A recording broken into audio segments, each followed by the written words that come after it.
There's a term that needs to go away. The blank killer. When Halo was the top dog shooter, every upstart FPS was labeled a Halo killer by the media, only for that upstart to be shot down almost immediately.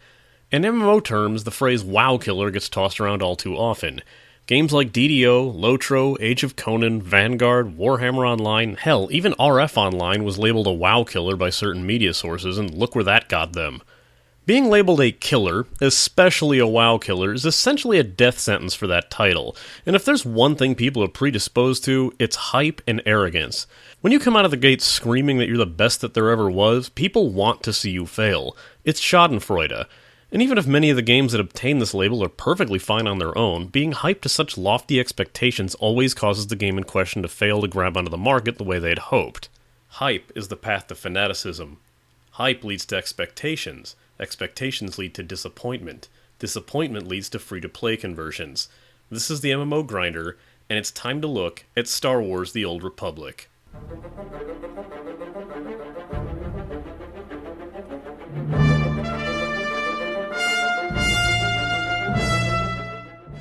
Released right before Christmas of 2011, Star Wars: The Old Republic, abbreviated as SWTOR and pronounced by me as SWOTOR, was set and hyped to be the next big boy on the market, and despite a warm critical reception and promising launch, it failed to latch onto the player market, causing a massive drop-off in subscriptions that later forced the game's massive amount of servers to merge into a fraction of what was originally available.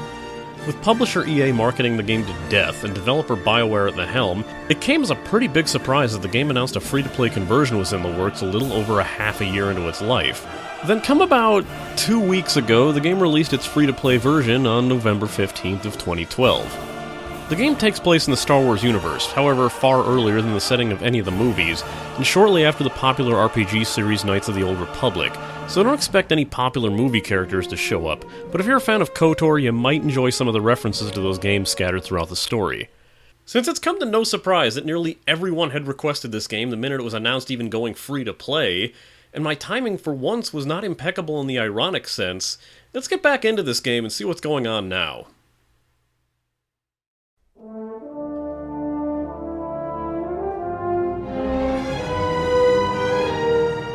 I touched upon this in my side quest video, but I might as well go over the basics.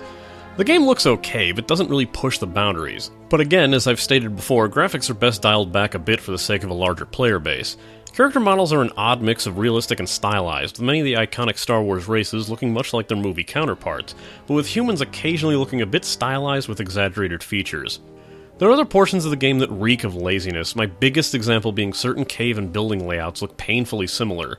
There's been at least 3 instances I can remember of heading into a cave that contained a ramp heading down into a pit, with another ramp leading up to an area that overlooked it. It's hard to explain, but you'd know it when you see it. There's a few amusing bugs to be had here as well. While I didn't run into nearly as much texture popping issues as I did when I first ran the game, textures and polygons seem to outright vanish at times, most often seen when taking a speeder taxi through Coruscant. It's also strangely common to see an enemy die that's still standing, sometimes mid-attack animation, and while funny to look at, it can confuse the targeting system a bit when you're still looking to fight off other attackers. Still, the aesthetic of Star Wars and the KOTOR universe rings true here, so as long as you're not looking to be blown away by the graphics, you should have little trouble with them. The game runs fairly well, although I prefer to go on medium settings for the sake of a smoother frame rate. And I don't really notice a massive difference when moving everything to high. Tweak them to what works best for you.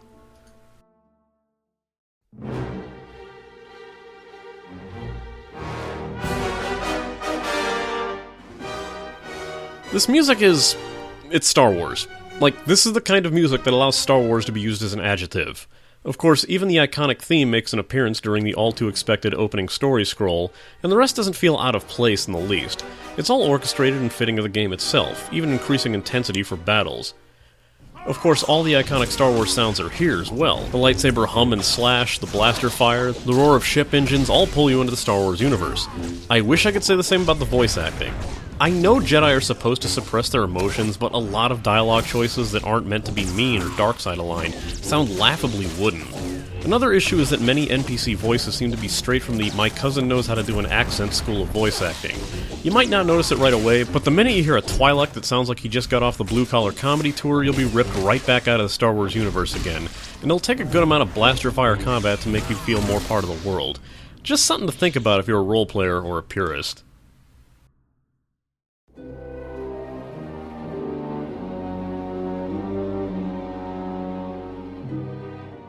Okay, I'm gonna get two very quick things out of the way here. One for those who played SWTOR as a sub and want to see what's different for free-to-play, and the other for grizzled WoW vets looking to try out a different MMO. Okay, former SWTOR players, here's what you came here to know. Feel free to shut off the video after this unless you're here to point out all the stuff I'm gonna miss. As a free player, you cannot chat in many channels, are limited to how often you can talk in general, cannot trade with other players, cannot receive credit bonus boxes after quests, cannot equip certain high-quality armors, cannot display a title, cannot display your last name, can't use a mailbox unless you are receiving mail, cannot use the bank storage, cannot partake in more than 3 space missions in a week, gain experience at a reduced rate, vendors overcharge you for items, there's a cap on the amount of credits you can hold at once, and that's just a few of the features ripped from you when you play for free. You'll be surprised and annoyed finding out just how much you can't do in this game if you're not an active subscriber. And before you active and dedicated subscribers to this game start harping on me like you did on the City of Heroes Facebook page about how I shouldn't be playing the game if I'm not willing to pay for it, 1. Free-to-play review show. And 2. If the game could have held its own as a sub-only game, we wouldn't be here now, would we? I wouldn't hesitate to call this game free to try if they didn't let you experience all of the story content, or didn't let you purchase perks on an individual basis. You can experience all the story content for free, and it doesn't take too much of a cash investment to get rid of some of the annoyances, especially with the preferred content upgrade, loosening a lot of trade and bank restrictions, as well as granting a few nice bonus items for a mere $5, but if you're going fully free, you're gonna be hurting. Alright, that part out of the way, let's get to the next part for those who are finally ready to leave WoW for this game. There's something I was really trying to bite my tongue in saying when I did my side quest video on SWTOR all those months ago, and it's because I had said it so many times before in other games that people were getting really angry at it, but it's a serious elephant in the room issue when it comes to this game. So really, if you just do a few adjustments here and peel away a few of the layers, you'll see exactly what I mean.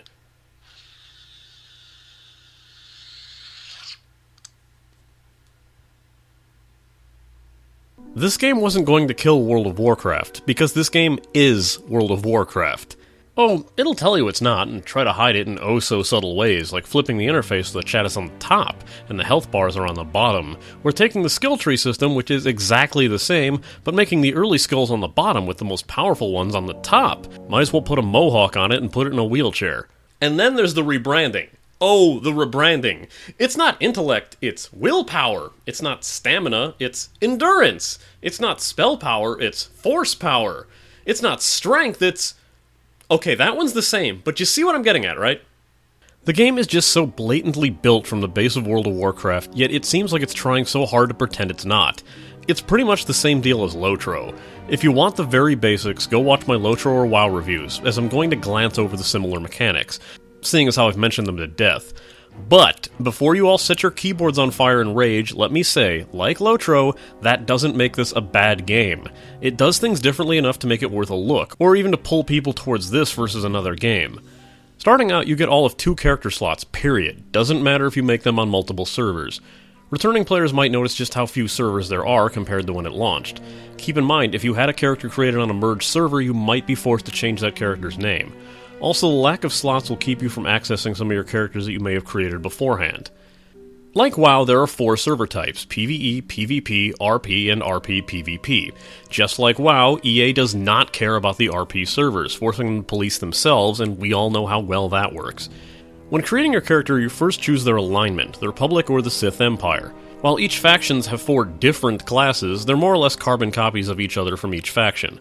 The main classes are Jedi Knight or Sith Warrior, the strength-based melee fighter that can branch off to be a tank-like defense class, or dual-wield lightsabers as a heavier attack class.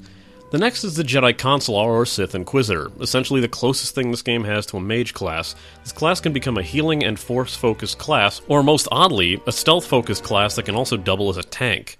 Hey, I never said everything was an outright MMO staple in this game. Next up are the Trooper or Bounty Hunter, an outright ranged assault class, but with an offshoot that allows them to become tanks. Finally, there's Smuggler or Imperial Agent, who have an interesting cover-based mechanic where they can hide behind objects and fire or snipe from behind cover. This class also has an offshoot that can serve as a healer. While I do enjoy that some classes play with the conventions, they won't feel too unfamiliar. And while a Jedi Knight uses almost the exact same playstyle as a warrior-type class, the fact that Consulars can take on the role of a rogue-type class, a tank, a caster, or a healer depending on their setup is an interesting mechanic on its own. After you've made your decision, you have a few character creation options, like choosing your gender and race. Race choices are extremely limited for free players, and like Star Trek Online, it's mostly humanoid figures with just different heads. It's really baffling that the cyborg race is essentially humans with bits of metal on their face. It seems like a real cop-out, especially considering that it's a paid race for Republic players. After that, you have a choice from a few set body types, faces, hairstyles, and colors. No facial tweaking can be done here. This game doesn't have a tutorial level as much as taking a page from WoW, starting you out in a newbie area where you'll be spending at least your first 10 or so levels, putting you right into the game, but easing you into the mechanics. Control is standard fantasy MMO stuff. WASD to move, click or press tab to target enemies, right mouse button to control the camera or steer, hotkey or click skills to use them. A couple things of note by default is that the mouse control of the camera is extremely oversensitive, and even slightly moving the mouse in one direction when adjusting the camera can cause it to spin wildly if you're not used to it. The default control seems to be set to a fairly low sensitivity, but it's still much more sensitive than most games I've played. Apparently this is a programming issue, and adjusting it has little to no effect.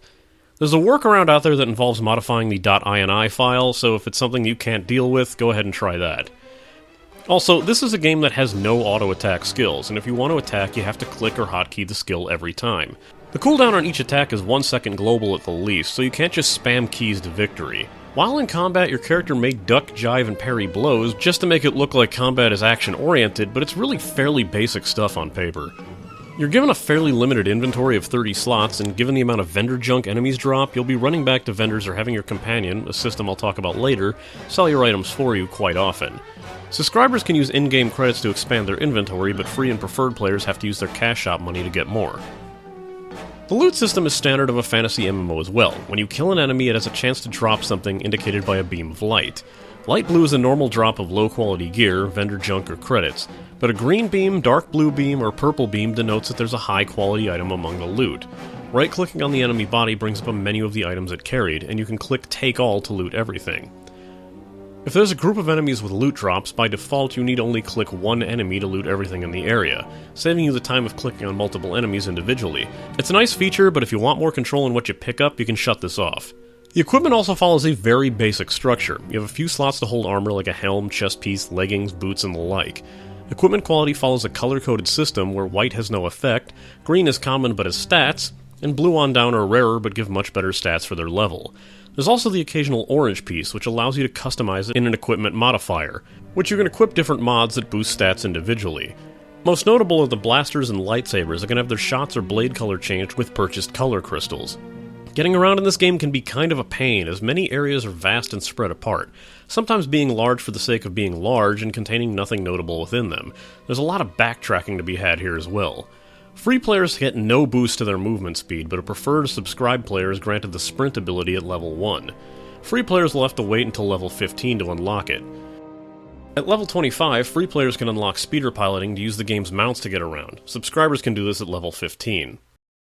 Other forms of fast travel include the taxis, which work like another system in a game I've repeatedly mentioned. You find a taxi point to pay a small fee to travel to the next area in an auto-piloted vehicle. You also have a skill that ports you to a bind point, small stations scattered around the map that you can choose to return to. However, this skill has an atrocious cooldown of 2 hours for free and preferred players, and I only use it as a last resort when I'm planning on logging off anyway. You'll find you gather way more skills than you have slots for, so luckily you can extend out a second quick slot bar by moving over the small icon on the interface and pressing it. You can choose between 3 different presets or arrange them in a custom way you can save. The default is seen normally, the extended quick bars which adds 1 quick bar underneath your main one, and finally retro that... oh.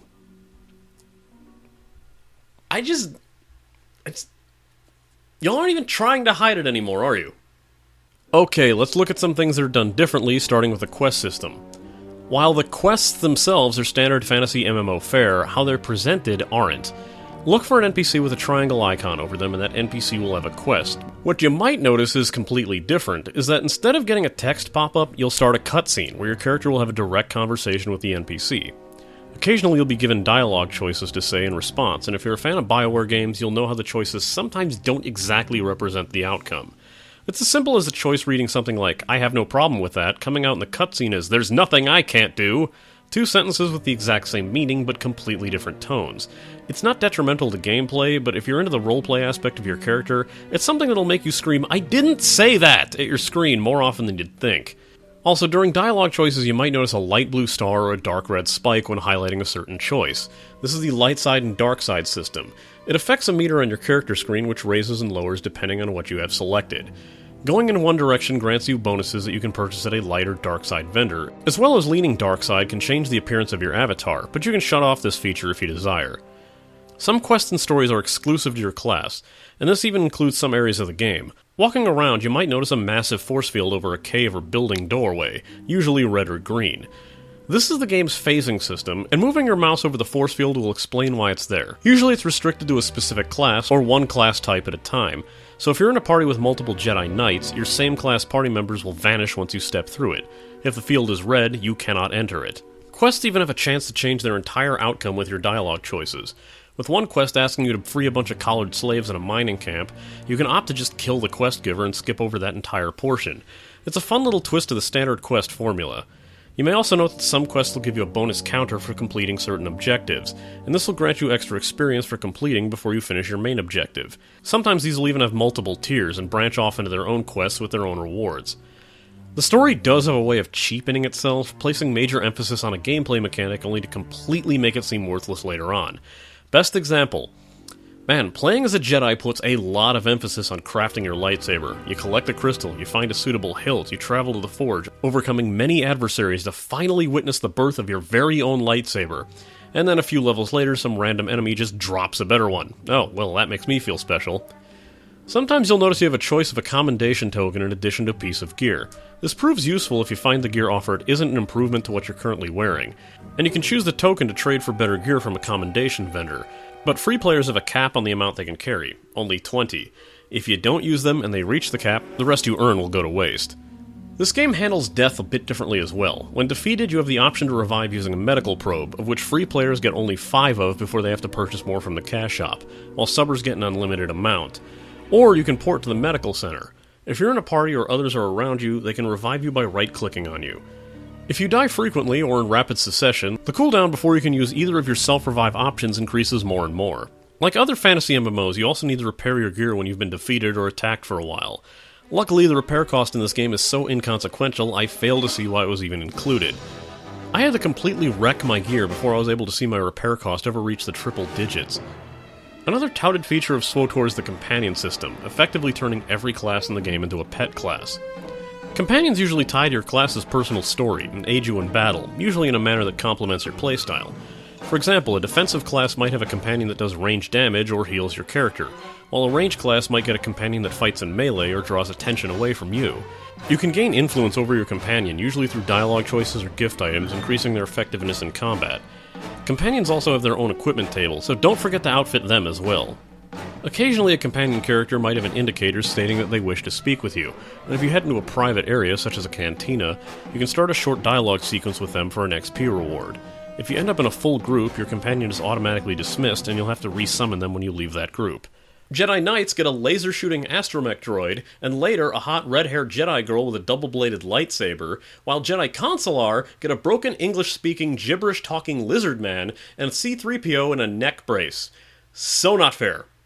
Since I mentioned the cantina, I'll say that these act like the inns in... God damn it, stop making me say it, SWTOR. World of Warcraft. In here you can gain rested experience, which is a bonus amount of XP you get for staying logged off for a certain period of time. Unfortunately, non-subscribers do not get this feature, making these areas completely pointless if it weren't for the companion chat system. You can also do the same for your faction station, which is the main community hub for this game. Hitting level 10 grants you access to your secondary class as well as the game's skill trees. You can look over the trees of each class before you make your selection, but once you choose a class, you are stuck with that class. You can respec your skill points if you want to go a different direction with that class, but there's a credit cost and it's much steeper for unsubscribed players. Around the map you can also find holocrons, which give you small stat boosts to your character when opened. I never ran across that many of them, but I wasn't one to explore in this game. It's something to keep an eye out for, though. The game's crafting system is familiar, but does things a bit differently. Rather than find a station to craft from, you send your companions out to do the collection and crafting through a system called crew skills. While the collection skills can be performed by your character by finding nodes on the field, you can send your companion out to do so as well for a small monetary fee. The crew member will return after a set number of time, usually 3 to 6 minutes, and a pop-up will display what you've earned. If you're performing a crafting skill, you'll have to send out a crew member as well, and the amount of time they spend out depends on the amount of items you're having them craft. Free players only get access to one crew skill at a time, while preferred players get 2 and subscribers get 3. The next major milestone is at level 15, and the end of your second story quest, where you'll have access to your own starship. Having access to the ship grants you the ability to travel around different planets in the universe, as well as unlock a rather fun rail shooter minigame in the space missions. Space missions can be tricky as your ship doesn't replenish shields unless you stop firing. You can also aim and move with the mouse or use WASD to dodge fire while firing and aiming with the mouse. Press left click to fire, click and hold right click to charge up and fire missiles, which you have a limited amount of. Press spacebar to do a barrel roll. No, I am not doing that joke. If you're a free player and really enjoy doing these missions, tough. You can only do them 3 times a week, and that includes continuing a mission if you fail it. Level 15 is where free players will finally be able to unlock the sprint command, while subbers can now purchase speeder piloting. Considering that level 10 is the first milestone, and level 15 is the second, you can imagine that XP isn't exactly gained with lightning speed in this game, and that's made worse by the fact that if you're not a subscriber, you gain XP at a much slower rate. The game is playable, sure, but if you're coming back to this after having once been subbed to it, this is going to seem outright draconian to you. If you've never touched the game before, I can't say it's not at least worth giving it a look. It's familiar MMO territory, but it has differences worth checking out.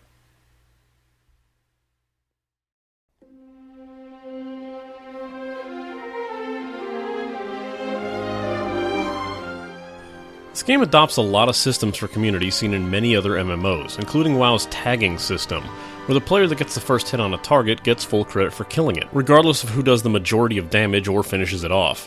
I've learned to kinda hate this system, as some more savvy players, or those with quick range attacks, are not beneath firing quick shots on all enemies in an area to nab the credit all for themselves. Quick note, when you're near a quest NPC and you see other players with 3 dots above them in a speech bubble, it means they're watching a cutscene, so don't get mad if they seem to be ignoring you. Keep in mind that the chat pane will still appear in a cutscene if a new message appears in any channel, so it's not like they can't see what you're saying. Another thing about cutscenes and groups, the conversation option is rolled on by every player in the group, not unlike a loot roll. Whoever rolls the highest number wins their conversation option, and the cutscene plays out accordingly. If there's a light side or dark side option and points hanging in the balance, don't fret, as you'll gain the points for your choice, not the winning roll, i.e. you can still vote to kill an NPC, and even if your party member's choice opts to spare him, you'll still earn the points as if you had killed the NPC. There's a lot of fun to be had by playing in a group and having your partners roll on different options than you would. That way you can yell at each other when you want to kill an NPC, but they end up sparing them. You can still partake in a group conversation, even if you're nowhere near your party, by choosing the Join via Holocall option, where your character will appear as a hologram. The downside to this is that if the conversation requires any sort of physical interaction, you cannot roll on dialogue choices. It makes sense, but be wary of this. While this game doesn't have too many dungeons or instances in the traditional sense, you'll come across heroic quests, which require anywhere from 2 to 4 people to complete, and can be found as early as the newbie area.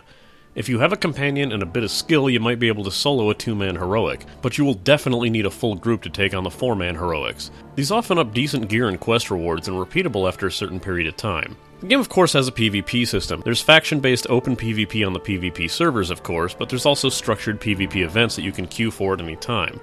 There's 3 so far, a point capture mode called Alderaan Civil War, an attack and defend map called Void Star, and the strangest of the 3, Hut Ball, which is a capture-the-flag type game that plays more like a sport, complete with announcer.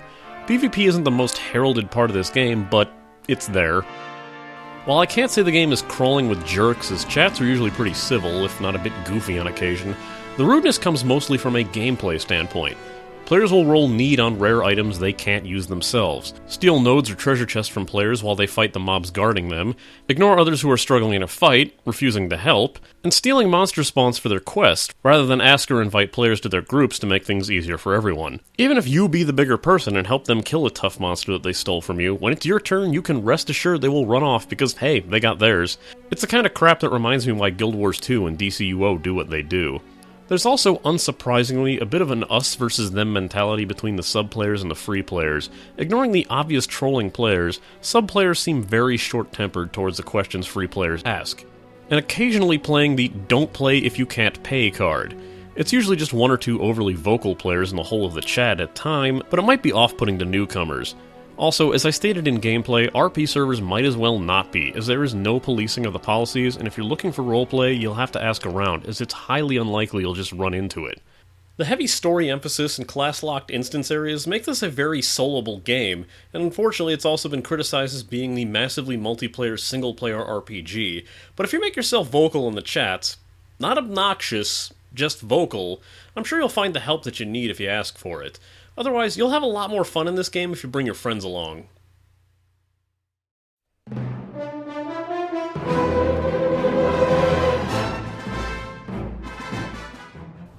So, if you're feeling locked out of everything, this is the place to relieve some of that pressure. You can purchase cartel coins in odd amounts. You get a decent amount from each purchase that should unlock some of the more annoying restrictions. Now, if you want to free up a lot of the restrictions without dropping much cash on the game, I highly recommend paying the $5 for preferred status. Not only do you gain chat, storage, and trading privileges, unlock sprint immediately, and gain an extra crew skill, you gain a bunch of items in the mail, like a free speeder for when you learn speeder piloting, and a pass to the VIP Cantina lounges, not to mention 500 free cartel points. It's a good way to make the game feel more playable without committing to a subscription.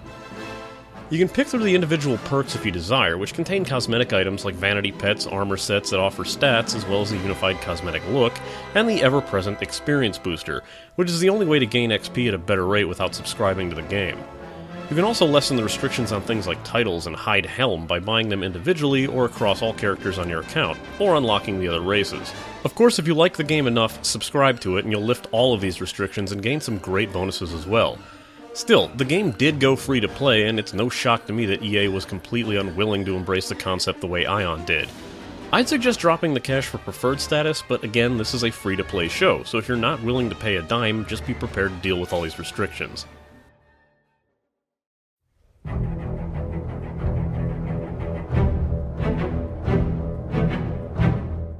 People might have enjoyed watching this title crash and burn under the weight of its own hype, but that doesn't mean the game wasn't worth playing.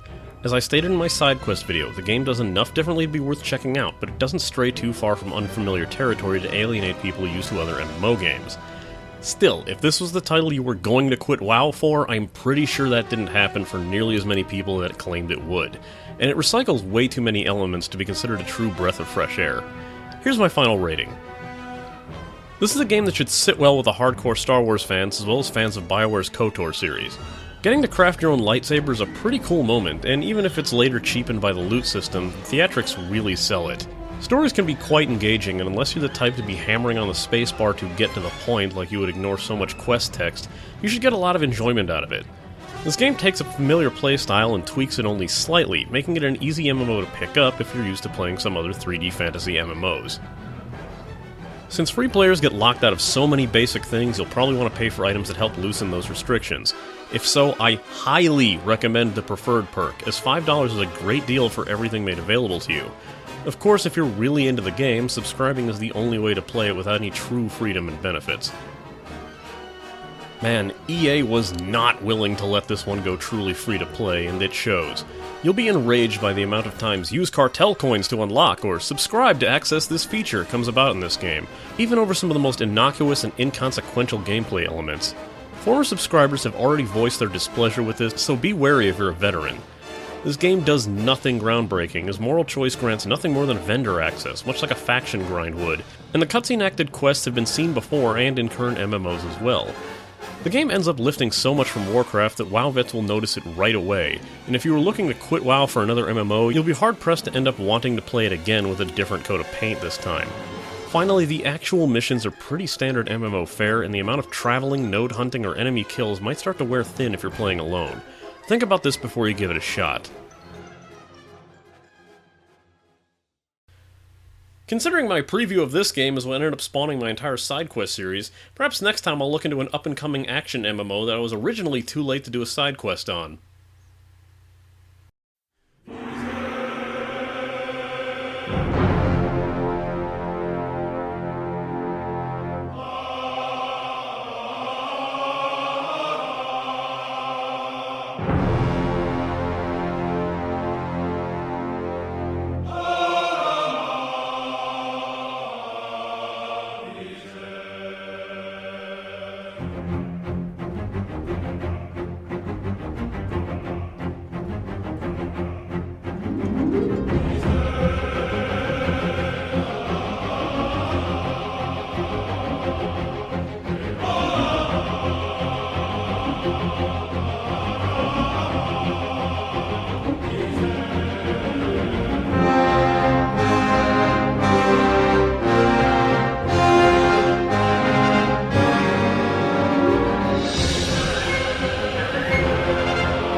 Okay, I lied.